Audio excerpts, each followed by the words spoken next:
तो आज हम जिस विषय में बात करेंगे वो है योना। यहाँ पर हम बात करेंगे आज्ञा उल्लंघन के बारे में कि कैसे परमेश्वर का आज्ञा उल्लंघन किया उसने। और आप परमेश्वर के आज्ञा के अगेंस्ट नहीं जा सकते, आपको आज्ञा पालन करना ही है ना। तो परमेश्वर अगर कुछ करना चाहता है तो वो करके रहेगा, आप मानो या ना मानो, आप चाहो या ना चाहो। आप नहीं करोगे कोई और कर देगा, परमेश्वर का काम होके रहेगा। पर क्या आप परमेश्वर की नजर में बुरे बच्चे बनना चाहते हो जो आज्ञा का पालन नहीं करता, या क्या बनना चाहते हो? आप ऐसे बच्चे बनना चाहते हो जिसको देख के परमेश्वर कहे कि वाह मेरे बेटे, वाह मेरी बेटी, तू आज्ञा उल्लंघन नहीं करती, तू मेरी आज्ञा पालन करती है, मैं तुझसे खुश हूं। यहोवा का यह वचन अमीते के पुत्र योना के पास पहुंचा। उठकर उस बड़े नगर नीनवे को जा और उसके विरुद्ध प्रचार कर, क्योंकि उसकी बुराई मेरी दृष्टि में बढ़ गई है। नीनवा एक शहर था जो बुराई में चल रहा था। तो परमेश्वर ने योना से कहा कि योना को कि जा और नीनवे को जा और उनके विरुद्ध में प्रचार कर, उनके विरोध में उनको उनकी गलतियां बता। और बहुत मुश्किल है किसी को किसी की गलतियां बताना। पहले तो ये डर लगता है कि सामने वाला बुरा मान जाएगा, फिर लगता है प्रभु मैं कैसे बताऊं, वो तो मेरा इतना नजदीकी है, मैंने इसको बताया तो इसने तो मेरे को छोड़ देना है, इसने तो मेरे बुरा मान जाना है, इसके तो मेरी दोस्ती या मेरी रिश्तेदारी टूट जाएगी। एक होता है ना अंदर डर कि इसकी बुराई मेरी दृष्टि में बढ़ गई है, तो इस शहर में जा और इसके विरोध में प्रचार कर। परंतु योना यहोवा के सम्मुख से तरतीश को भाग जाने के लिए उठा। यहोवा मंस परमपिता परमेश्वर। तरतीश एक जगह है। योना ने बजाय कि उस नीनवे को जाने को वो दूसरा शहर भाग गया कि भैया मैंने परमेश्वर तेरी बात नहीं सुननी, मैं तो दूसरे शहर भाग रहा हूं। अब ईश्वर से बच के कौन भाग सका है, वो तो चारों ओर है। और याफा नगर को जाकर तरतीश जाने वाले एक जहाज पाया और भाड़ा देकर उस पर चढ़ गया कि उनके साथ यहोवा के सम्मुख से तरतीश को चला जाए। उसने सोचा कि मैं तरतीश को भाग जाता हूँ, ये जहाज खड़ा है, पैसे दिए चढ़ गया, और ये मैं परमेश्वर की नज़र से भाग जाता हूँ। अब ये उसकी सोच भी बेवकूफ़ी की थी कि परमेश्वर की नज़र से भला कौन भाग सका है, कोई भाग सकता है परमेश्वर की नज़र से। तब यहोवा ने समुद्र में एक प्रचंड आंधी चलाई और समुद्र में बड़ी आंधी उठी, यहाँ तक कि जहाज टूटने पर था। इतनी आंधी चलाई परमेश्वर ने, क्योंकि परमेश्वर नाखुश था। यहोवा नहीं चाहता था कि योना तरतीश को जाए, वो योना को नीनवे भेजना चाहता था। तो परमेश्वर ने उस जहाज एक प्रचंड आंधी चलाई ताकि वो जहाज डगमगा गया और टूटने के हालात में आ गया। तब मल्लाह लोग डर कर अपने अपने देवता की दुहाई देने लगे। जो जिसको मानता है वो उसको पूजता है, वो उसको याद करने लगा। और जहाज में जो व्यापार की सामग्री थी उसे समुद्र में फेंकने लगे, जहाज हल्का हो जाए। ठीक है। परंतु योना जहाज के निचले भाग में उतरकर सो गया और गहरी नींद में पड़ा हुआ था। तब माझी उसके निकट आकर कहने लगा, तू भारी नींद में पड़ा हुआ क्या करता है? उठ, अपने देवता की दुहाई दे। संभव है कि ईश्वर हमारी चिंता करे और हमारा नाश ना करे। ये सब परमेश्वर से भय खाने वाले लोग थे। तब उन्होंने आपस में कहा, आओ हम चिट्ठी डालकर जान लेंगे यह विपत्ति हम पर किसके कारण पड़ी है। देखो, जरूरी नहीं है हर कोई यीशु को मानता है, पर ईश्वर को तो सब जानते हैं कि एक ताकत है। तो हर कोई मानता अपने अपने देवता को था, मगर वो परमेश्वर की शक्ति को मानते थे, उससे डरते थे और कहते थे कि जो भी ईश्वर है, जो भी है, किसी का तो होगा जो सही होगा, किसी का तो होगा जो हमें बचा लेगा। मतलब ईश्वर का डर तो था ना। तब उन्होंने चिट्ठी डाली और चिट्ठी में योना का नाम निकला। परमेश्वर ने भी ऐसा किया कि जब इन्होंने चिट्ठी डाली कि किसकी वजह से हमारी मुसीबत आई है पापी की, तो योना का नाम आया, क्योंकि आज्ञा उल्लंघन से बड़ा क्या पाप होगा। तब उन्होंने उससे कहा, हमें बता कि किसके कारण यह विपत्ति हम पर पड़ी है, तेरा उद्यम क्या है, तू कहां से आया है, तू किस देश और किस जाति का है? उसने कहा, मैं इब्री हूं और स्वर्ग का परमेश्वर यहोवा जिसने जल स्थल दोनों को बनाया है उसी का भय मानता हूं। तब वे बहुत डर गए और उससे कहने लगे, तूने यह क्या किया है? वह जान गए थे कि यहोवा के सम्मुख से भाग आया है, क्योंकि उसने आप ही उनको बता दिया। परमेश्वर सच्चाई का आत्मा है ना, जब सच आपके साथ है तो आप झूठ नहीं बोल सकते। उसको पता था मेरे को मार डालेंगे, फिर भी उसने कहा कि भैया मेरे से ये गुनाह हुआ है, मैं ही पापी हूँ, उसने खुद ही बता दिया अपनी गलती को। और वो लोग डर गए कि ये किस परमेश्वर को मानता है कि उसने ये आंधी चला दी। तब उन्होंने उससे पूछा, हम तेरे साथ क्या करेंगे समुद्र शांत हो जाए। उस समय समुद्र की लहरें बढ़ती जा रही थी, तो योना ने कहा, मुझे उठाकर समुद्र में फेंक दो, तब समुद्र शांत पड़ जाएगा, क्योंकि मैं जानता हूं कि ये भारी आंधी तुम्हारे ऊपर मेरे ही कारण हुई है। ये आसान नहीं है कहना कि मेरी वजह से तुम्हें मुसीबत हुई है तो मुझको पानी में फेंक दो, बहुत बड़ी बात है। इसका मतलब उसमें लोगों के लिए प्रेम था कि मेरी गलती की वजह से कोई और क्यों बर्बाद हो। पर वो लोग भी अच्छे थे, तो भी वह बड़े यत्न से खेते रहे, उसको किनारे पर लगाए पर पहुंच ना सके। उन्होंने कोशिश की कि हमें इसको फेंकना ना पड़े, भाई बात टल जाए, परंतु पहुंच ना सके क्योंकि समुद्र की लहरें उनके विरुद्ध बढ़ती ही जा रही थी। तब उन्होंने यहोवा को पुकार कर कहा, वो यहोवा को मानते नहीं थे, पर उन्होंने यहोवा को पुकार कर कहा, हे यहोवा, हम विनती करते हैं कि इस पुरुष के प्राण के बदले हमारा नाश ना हो, और ना हमें निर्दोष की हत्या का दोषी ठहरा, कि हम इसे मारेंगे तो तू ही कर रहा है ये सब, तो ये ना हो कि हम इसे फेंकें और फिर तू हमें दोषी ठहराए। क्योंकि हे यहोवा, जो कुछ तेरी इच्छा थी वही तूने किया है। तब उन्होंने योना को उठाकर समुद्र में फेंक दिया और समुद्र की भयानक लहरें थम गईं।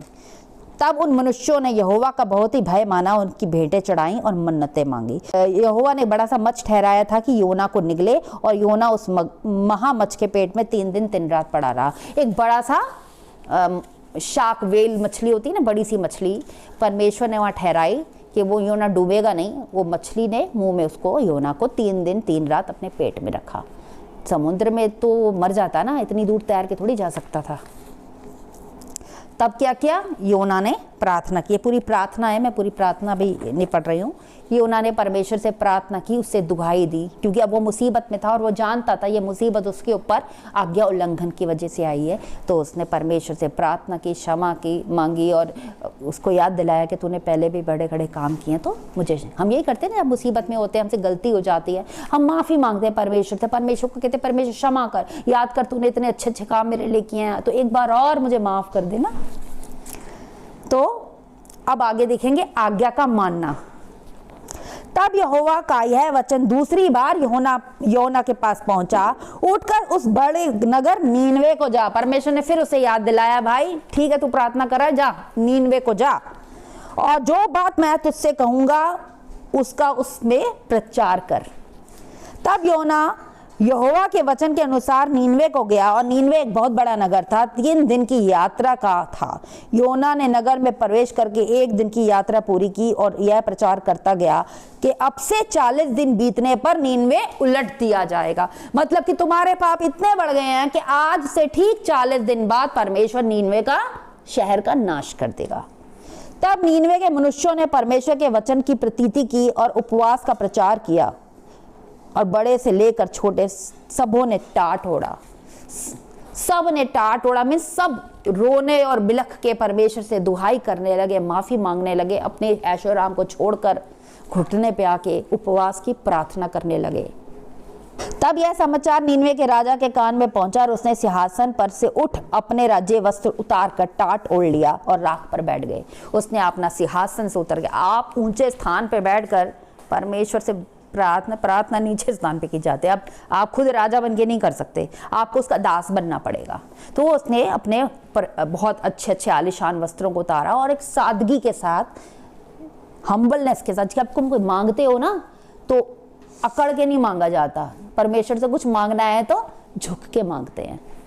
राजा ने प्रधानों के सम्मति लेकर नीनवे में इस आज्ञा का ढिंढोरा पिटवाया, क्या मनुष्य, क्या गाय बैल, क्या भेड़ बकरी और अन्य पशु, कोई कुछ भी ना खाए। मतलब कि पशु पक्षी तक उपवास करें।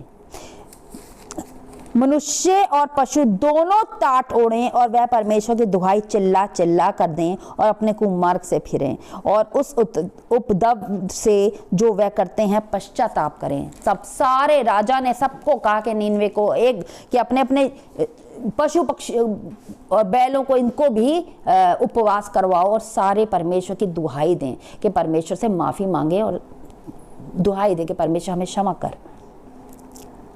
और अपने पापों से मन फिराएं। संभव है परमेश्वर दया करे और अपनी इच्छा बदल दे और उसका भड़का हुआ कोप शांत हो जाए और हम नष्ट होने से बच जाएं।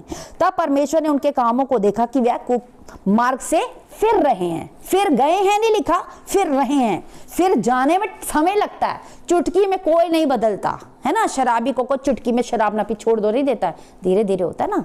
तो यहाँ लिखा जब परमेश्वर ने उनके कामों को देखा कि वे कुमार्ग से फिर रहे हैं, यानी कि उनकी कोशिशों को देखा। परमेश्वर हमारी कोशिशों को ब्लेस करता है।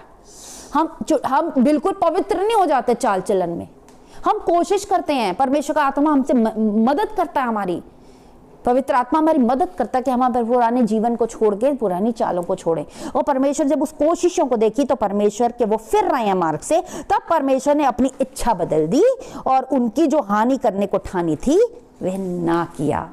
हालेलुया, आमेन। वो प्रेम करने वाला परमेश्वर है, वो हमें पूरा पूरा मौका देता है, हमें मौका देता है कि हम फिरें, मन फिराएं। वो नहीं चाहता किसी का नाश करना, पर उसकी मजबूरी है। आप बुराई करते हो तो उसकी सजा देनी परमेश्वर की मजबूरी है, क्योंकि वो एक न्यायी परमेश्वर है, वो अन्याय नहीं कर सकता। इसीलिए तो उनको यीशु को बलिदान देना पड़ा और यीशु के द्वारा, उसके बलिदान के बाद हमारे पास पवित्र आत्मा आया जो हमारी मदद करता है इस बुराई से मुंह मोड़ने में। अपनी मेहनत से, अपनी कोशिशों से हम बुराई से मुंह नहीं मोड़ पाते, पर जब परमेश्वर का आत्मा होता है ना, आप बदलने लगते हो, आपका जीवन बदलने लगता है, आपका स्वभाव बदलने लगता है। और अगर नहीं बदल रहा ना, आपका स्वभाव वहीं का वहीं है, तो आपको अपने आप को जांचने की ज़रूरत है कि क्या गड़बड़ा, कि मैं वैसा का वैसा हूँ जो 10 साल पहले था, आज भी मैं वही हूँ। आप बदलने चाहिए। आगे पढ़ेंगे योना का क्रोध और परमेश्वर की दया। अब यहाँ कौन क्रोध कर रहा है? योना परमेश्वर से गुस्सा हो रहा है। क्यों? यह बात योना को बहुत बुरी लगी। क्या बुरी लगी? कि परमेश्वर ने उससे प्रचार कराया कि मैं तुम्हें नाश कर दूंगा, अब परमेश्वर उनको माफ कर रहा है। अभी मैं तो झूठा पड़ गया भाई, मैं तो, लोग कहेंगे झूठा भविष्यवक्ता है, इसने बोला था तुम नाश हो जाओगे और परमेश्वर ने तो दया कर दी। अभी तो मैं बुरा बन गया, दुनिया कहेगी तू झूठा है, मेरी बात तूने रखी नहीं, फिर मेरे मुंह से निकलवाई क्यों? तो योना को गुस्सा चढ़ गया, उसको बहुत बुरा लगा और उसका क्रोध भड़का। योना का क्रोध परमेश्वर पर भड़का, उल्टा हो रहा है। उसने यहोवा से यह करके प्रार्थना की, हे यहोवा, जब मैं अपने देश में था तब क्या मैं यही बात ना कहता था? इसी कारण मैं तेरी आज्ञा सुनते ही तरतीश को भाग गया था, क्योंकि मुझे पता था तू तो माफ कर देगा। आगे लिखा है, क्योंकि मैं जानता था कि तू अनुग्रहकारी और दयालु परमेश्वर है, तू विलंब से क्रोध करने वाला परमेश्वर, करुणा निधान और दुख देने में प्रसन्न नहीं रहता। इसीलिए हे यहोवा, मेरा प्राण ले ले, क्योंकि मेरे लिए जीवित रहने से मरना ही भला। यहोवा ने कहा, तेरा जो क्रोध भड़का है क्या वह उचित है? अब ये क्रोध में है कि मुझे पता था तू तो माफ कर देगा, तू तो दया दिखाएगा, तू तो ऐसा ही है, दया दिखाएगा, इसीलिए मैं कहने जाना ही नहीं चाहता था। एंड में क्या हुआ? तूने किया नहीं ना, और मैंने तो बोल दिया वहां लोगों को। होता ना हमारे साथ के परमेश्वर हमें कुछ करने को कहते हैं और हम कहते हैं कि नहीं, परमेश्वर अपने लॉजिक लगाते हैं हम, नहीं नहीं ऐसी बात है इसलिए मैं नहीं करूंगा, नहीं नहीं ऐसा नहीं तो ऐसा हो जाएगा, ओ माय गॉड अगर ऐसा हो गया तो वो तो ये सोचेगा कि इसने भविष्यवाणी करके बोला था, ये तो हुआ नहीं। ये होता है हमेशा। कुछ आपको कोई भी काम करना हो और बाद में वो चीज़ पूरी ना हो तो सामने वाला कहे कि देखा तूने तो कहा था ये होगा, देख होया नहीं।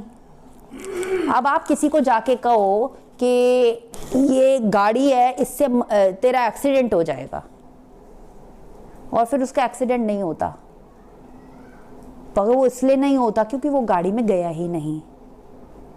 आपने भविष्यवाणी की गाड़ी में जाएगा तो एक्सीडेंट होगा, अब वो गाड़ी में जाएगा ही नहीं तो थोड़ी एक्सीडेंट होगा, पर अगर वो गाड़ी में जाता तो एक्सीडेंट होता। अब इसने कहा कि नीनवे के लोगों को उपवास कर प्रार्थना करने को, उन्होंने उपवास किया, प्रार्थना किया, प्रार्थना परमेश्वर ने सुन ली, उनको बख्श दिया। तो अगर वो नहीं करते तो उनका नाश होता, इसीलिए परमेश्वर उनके नाश से पहले उनको वार्निंग देना चाहता था, एक मौका दे रहा था बदलने का। आगे पढ़ेंगे, यहोवा ने कहा, तेरा जो क्रोध भड़का है क्या वह उचित है? योना से कहा। इस पर योना उस नगर से निकलकर उसकी पूर्व की ओर बैठ गया और वहां एक छप्पर बनाकर उसकी छाया में बैठा हुआ वह देखने लगा कि नगर का क्या होगा।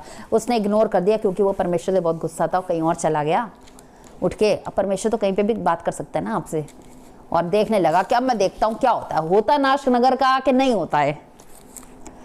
तब यहोवा परमेश्वर ने रेड़ का पेड़ उगाकर ऐसा बढ़ाया कि योना के सिर पर छाया हो, जिससे उसका दुख दूर हो। योना उस रेड़ के पेड़ के कारण बहुत ही आनंदित हुआ। वो धूप में सड़ रहा था गुस्से में, आधा तो वो गुस्से में सड़ा बैठा था, बाकी धूप से। तो परमेश्वर ने एक छोटे से पौधा को एक बड़ा सा पेड़ बनाकर उसके ऊपर छाया कर दी। अब वो बहुत खुश था। होता ना कि परमेश्वर को मेरे गुस्से की फिक्र है कि परमेश्वर अब बच्चा नाराज हो जाए और पापा पीछे पीछे आए, तो बच्चे को होता है ना मेरा पापा मेरे पीछे पीछे आ रहा है, वो खुश हुआ। सवेरे जब पौ फटने लगी, जब परमेश्वर ने एक कीड़े को भेजा जिसने रेड़ का पेड़ ऐसा काटा कि वह सूख गया। अब सुबह होते ही परमेश्वर ने कुछ ऐसा करा, एक कीड़े को भेजा कि उसकी जड़ को काट दे और फिर वो पेड़ सूख गया। अभी रात में वो कितना खुश था, एक दिन पहले अगले दिन देखा उसने पेड़ सूख गया। जब सूर्य उगा तब परमेश्वर ने पुरवाई बहाकर लू चलाई। अब पेड़ भी काट दिया परमेश्वर ने और खूब लू चलाई उसके लिए। और धूप योना के सिर पर ऐसी लगी कि वह मूर्छित होने लगा, बेहोशी छाने लगी उसको। और उसने यह कहकर मृत्यु मांगी, हे मेरे परमेश्वर, मेरे लिए जीवित रहने से तो मरना ही अच्छा है। इस धूप को छलूं इससे तो मैं जलूं, इससे अच्छा तुम मुझे मार दो। परमेश्वर ने योना से कहा, तेरा क्रोध जो रेड़ के पेड़ के कारण भड़का, क्या वह उचित है? पहले परमेश्वर ने क्या कहा? उन लोगों के लिए कहा कि मैंने नीनवे को तू क्रोध कर रहा है इस बात पर कि मैंने उनको क्षमा किया, क्या उचित है? अब ये कह रहा है कि इस पेड़ के कारण तू मुझ पे क्रोध कर रहा है, क्या उचित है?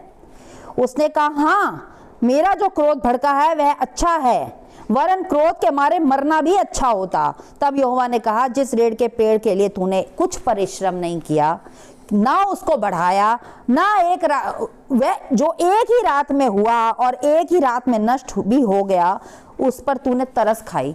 कि रेड़ के इस पेड़ के लिए तूने कोई मेहनत नहीं की, कोई पानी नहीं दिया, कोई बीज नहीं बोया, है ना? तेरे को तो फ्री फंड में ये रातों रात उग के मिल गया। और ये जब नाश हुआ तो कितना तुझे दुख लग रहा है इस पेड़ के लिए। इस पेड़ के लिए तुझे इतनी तकलीफ हो रही है जिसमें तूने कोई मेहनत भी नहीं की थी।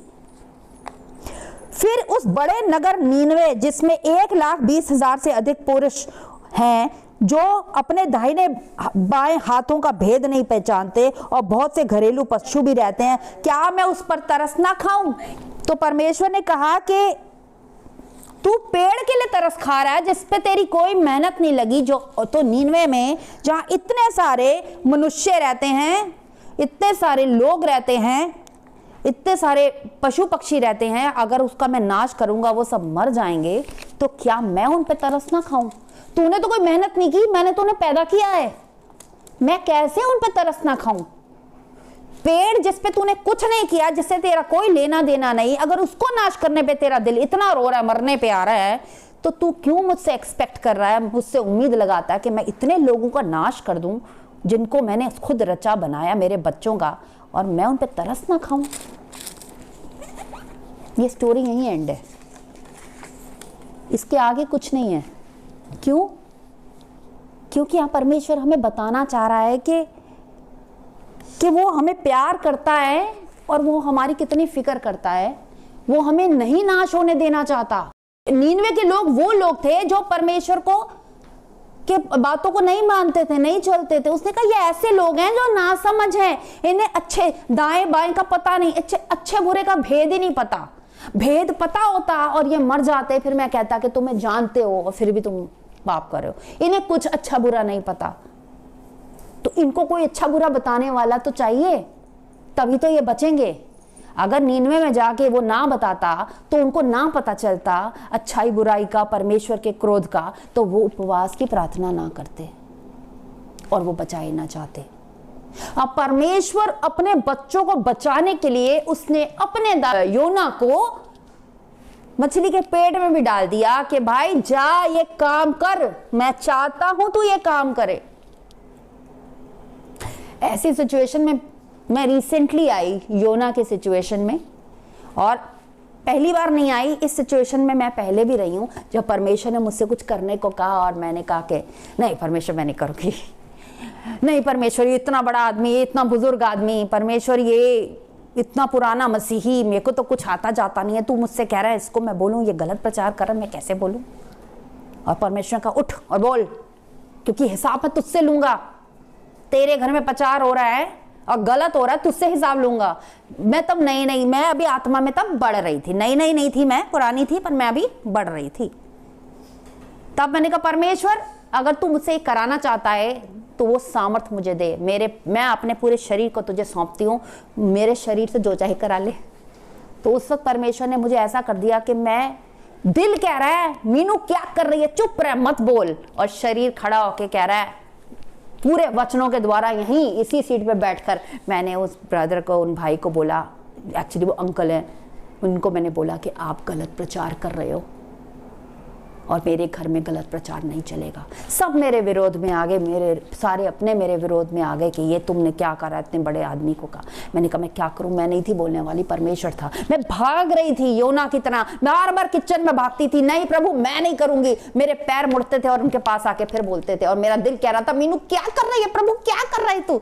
और मैं बार बार किचन में भागती थी क्योंकि मैं बोलना नहीं चाहती थी, पर मेरा शरीर मेरा साथ नहीं देता था क्योंकि मेरे अंदर पवित्र आत्मा मुझसे बुलवा रहा था। पर अब जब मैं परिपक्व हो गई, मैच्योर हो गई, आत्मा में बढ़ गई, अब परमेश्वर ऐसा नहीं कर रहा। इस बार परमेश्वर ने मेरे से जबरदस्ती नहीं करवाया, इस बार परमेश्वर ने एक डिसीजन को मेरे सामने रखा कि मैं ये चाहता हूं तू कर, अब तू कर।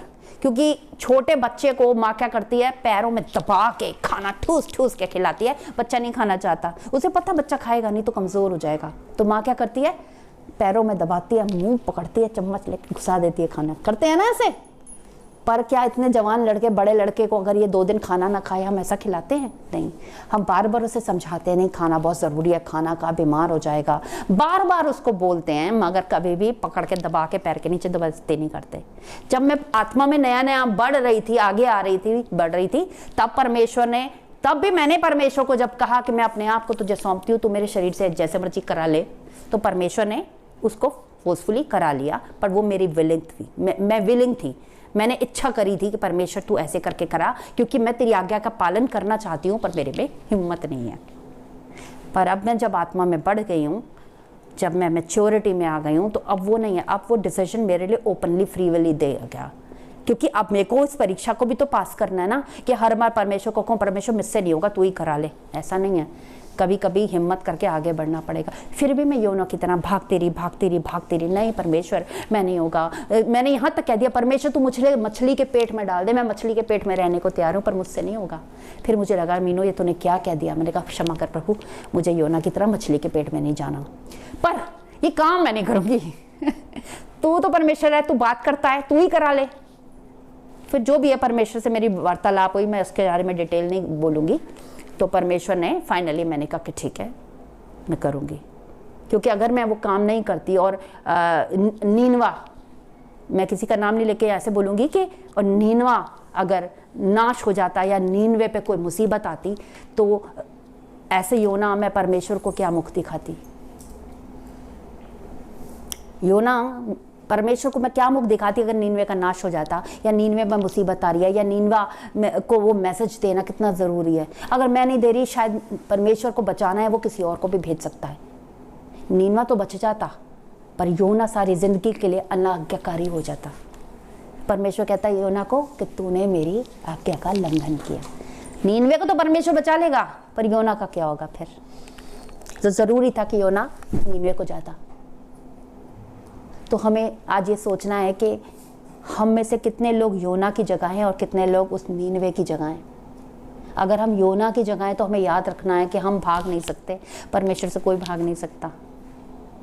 परमेश्वर से प्रार्थना करो कि मुझे वो सामर्थ्य दे, मुझे मदद करके मैं सही शब्दों के द्वारा बात कर पाऊँ और नीनवे को वो प्रचार दे पाऊँ, वो बात आपकी रख पाऊँ, कह पाऊँ जो नीनवे से कहना चाहता है।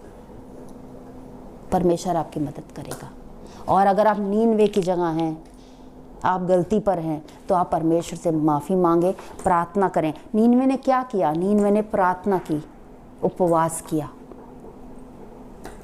तो आप में से जो भी नीनवे की जगह है और जिनको पता है कि मैं उनसे बात कर रही हूँ और किसी को नहीं पता कि उनसे बात कर रही हूँ, पर परमेश्वर आपसे बात कर रहा है, आप नीनवे की जगह हैं, तो आप उपवास की प्रार्थना करें। अगर 40 दिन का उपवास कर सकते हैं, क्योंकि वहां था 40 दिन में तुम्हारा नाश हो ना, 40 दिन का उपवास करते हैं तो वेल एंड गुड, बहुत बढ़िया है। अगर नहीं कर सकते 40 दिन, कोई बात नहीं, जितना भी आप कर सकते हैं, परमेश्वर आपकी जानता है कैपेबिलिटी को, आप उस हिसाब से प्रार्थना करें, उपवास करें। मैं यकीन दिलाती हूँ कि परमेश्वर ने नीनवे को बख्शा, छुड़ाया, परमेश्वर आपको भी आपकी मुसीबत से छुड़ाएगा।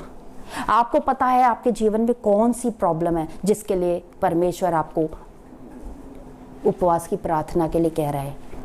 आप उपवास की प्रार्थना करें और मैं विश्वास करती हूँ कि आपके उस मुसीबत से, जिस मुसीबत में आप भरे हुए हैं, अगर आपके जीवन में पाप है तो जिस पाप से भरे हुए हैं या किसी भी गलती की वजह से आपके जीवन में कोई बड़ी मुसीबत है, चाहे वो किसी से आप शेयर कर पा रहे हो या नहीं कर पा रहे हो, किसी को कह पा रहे हो या नहीं पा रहे हो, आप उसके लिए उपवास की प्रार्थना करो। मुझे विश्वास है परमेश्वर नीनवे को छुड़ाने पर है।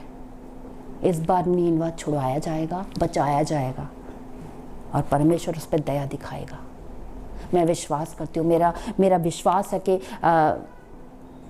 नीनवे को बचाना ना होता तो परमेश्वर योना को कहता ही ना।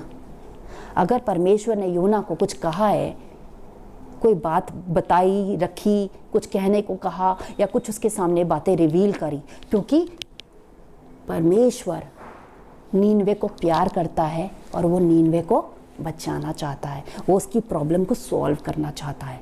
तो यदि आप नीनवे की जगह हैं, आपको लगता है आप नीनवे में हैं, आप प्रार्थना करो, उपवास करो, परमेश्वर आपको आपकी उस बड़ी मुसीबत से बाहर निकालने में सामर्थ्य है। चाहे वो आपकी मुसीबत है, चाहे आपको रिश्ते हैं, चाहे वो आपके फाइनेंसेस हैं, चाहे वो आपके पाप हैं, परमेश्वर नीनवे को बचाना जानता है। वो नीनवे को प्यार करता है। नीनवा सही और गलत नहीं समझ पा रहा था, उसके बावजूद परमेश्वर ने उससे प्रेम किया। यहाँ लिखा है कि नीनवे को दाएं और बाएं का नहीं समझ, तो मैं उसको नाश क्यों होने, कैसे होने दूं। कई बार हमें नहीं पता होता कि हम कहाँ गलती पर हैं, हमें नहीं पता होता कि कौन सी प्रॉब्लम हमारे ऊपर किस गलती की वजह से आ रही है ना। कई बार देखो परीक्षाएं होती हैं, कई बार परमेश्वर आगे बढ़ाता है, कई बार प्रॉब्लम गलतियों से आती हैं। हमें जाने अनजाने में किए पापों का नहीं पता होता। नीनवे को नहीं पता था, पर जब नीनवे को पता चला योना के द्वारा, तो नीनवे ने उस पर काम किया। यहाँ लिखा है उनके कुकर्म से वो मुख फिरा रहे थे, पूरा 100% ठीक नहीं हो गए थे। आप एक सेकंड में ठीक नहीं हो जाते। आपका नेचर, आपका स्वभाव, आपकी जुबान, आपका कैरेक्टर एक सेकंड में नहीं बदलता। ये एक प्रोसेस है, ये धीरे धीरे होता है। तो वहां पे लिखा है कि नीनवे को जब फिरते हुए देखा परमेश्वर ने कि वो कोशिश कर रहा है और हो रहा है, परमेश्वर ने उसको क्षमा कर दिया। अब वो कोशिशों का समय तो देना पड़ेगा ना, एक टाइम तो देना पड़ेगा। तो हम प्रार्थना करते हैं परमेश्वर से कि परमेश्वर हमारी मदद करे। ओ बाराता मारी शेखरा दबाहतला, धन्यवाद धन्यवाद धन्यवाद महान सामर्थी पिता परमेश्वर, धन्यवाद करते हैं सुंदर समय के लिए पिता। पिता परमेश्वर तेरे सुंदर वचनों के लिए तेरा धन्यवाद करते हैं पिता परमेश्वर। मदद कर हमारे पिता परमेश्वर, मदद कर प्रभु। जब हम योना के स्थान पर हों पिता परमेश्वर, तो हम घबराएं ना प्रभु, आज्ञा उल्लंघन ना करें और तेरी आज्ञा को मान के तेरे मैसेज को डिलीवर कर पाएं। ओ यस जीसस, हम घबराएं ना अपने रिश्तों से, हम घबराएं ना प्रेम से, हम घबराएं ना इस बात से कि हमारे अपने हमसे छूट जाएंगे, क्योंकि परमेश्वर तेरी आज्ञा का पालन करना सबसे जरूरी है पिता परमेश्वर। तू तेरे साथ जो हमारा रिश्ता है मेरे खुदा, उससे बड़ा कोई रिश्ता नहीं हो सकता। हालेलुया। हमारे लिए जरूरी है कि तू बढ़े और हम घटे। अगर तेरे काम को करने के लिए हम घटते भी हैं किसी की नजर में प्रभु, तो वो भी हमें मंजूर है मेरे खुदा। तेरी नाम धराई ना हो प्रभु, हमारी नाम धराई हो, तेरा नाम ऊंचा बना रहे पिता परमेश्वर। ओ यस जीसस, तेरे काम को करने के लिए हमें गिरना भी पड़े, छोटा भी बनना पड़े पिता परमेश्वर, हमें बुराई कितनी भी बोल लेनी पड़े प्रभु, हम मोल लेने को तैयार हैं। इस सामर्थ से भर पिता परमेश्वर कि हम तेरे कामों को कर सके। जब तू कोई काम हमसे कहे करने को प्रभु, हम पीछे ना हटे मेरे खुदा, हम उस काम को करने पाए प्रभु। हालेलुया, धन्यवाद प्रभु। योना ने कितनी बार तेरा उल्लंघन किया, भागने की कोशिश की तुझसे, तुझ पर क्रोध किया प्रभु, इसके बाद भी तूने उससे प्रेम किया और उसको क्षमा किया और उसे समझाया। जैसे माता पिता अपने रूठे हुए बच्चों को मनाते हैं मेरे खुदा, तूने अपने पुत्र योना को, एक रूठे हुए बच्चे को तूने मनाया और उसे सिखाया और समझाया। तेरा धन्यवाद प्रभु, तेरा धन्यवाद पिता। तू वाकई क्रोध करने में विलंब करता है, वाकई तू दयालु परमेश्वर है। तूने वो दया ना सिर्फ नीनवे पे दिखाई बल्कि योना पर भी दया दिखाई प्रभु। तेरा धन्यवाद पिता परमेश्वर।